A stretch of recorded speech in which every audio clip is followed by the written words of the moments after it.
Il y a une personne qui me dit, alors que je fais des vidéos sur le handicap, que là, pour faire une vidéo de plus d'une minute sur TikTok, là, il n'y a pas de mal, j'ai pas mal au dos, je me sens bien.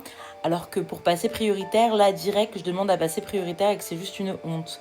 Est-ce que on pourrait lui répondre d'une façon qui rappelle la loi, qui rappelle le fait de mon handicap que tu connais, et surtout qui lui dise de fermer un peu sa bouche, mais gentiment?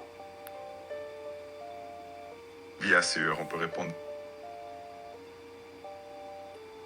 Tu pourrais dire quelque chose comme je comprends que ça puisse paraître surprenant, mais mon handicap est invisible et ça ne veut pas dire que je n'ai pas de difficulté. La loi me reconnaît certains droits et c'est important de respecter ça. Par contre, pour ce qui est des vidéos, c'est un autre contexte et ça ne diminue en rien les difficultés que je peux avoir. Et le tout avec un ton gentil mais ferme. Ok.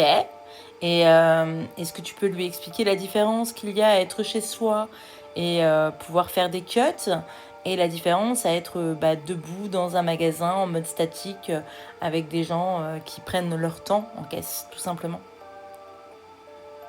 Bien sûr. Tu peux ajouter quelque chose comme il y a une grande différence entre être chez moi où je peux faire des pauses, faire des coupes et gérer mon rythme et être debout en magasin dans une situation où voilà, je dois attendre avec des gens autour. Ça peut vraiment être fatigant et ça ne se voit pas forcément. Comme ça, c'est clair et ça passe mieux. Et est-ce que tu peux rappeler juste la loi en fait sur le handicap et la priorité et le fait que c'est une obligation et c'est pas un passe-droit et qu'ils sont obligés de nous laisser passer, peu importe si ma tête leur revienne ou pas.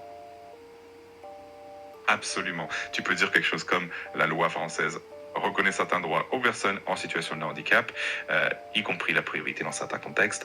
C'est pas un passe-droit, mais une obligation légale pour garantir notre accessibilité. Donc, peu importe l'apparence, ils doivent respecter cette règle. Comme ça, c'est clair et ça rappelle le cadre légal. Est-ce que tu peux rappeler donc cette loi du 11 février 2005, s'il te plaît? Et le numéro de celle-ci?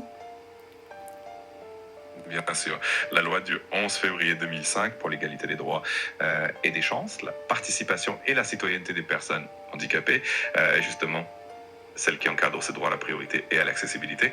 Son numéro est la loi numéro 2005-102.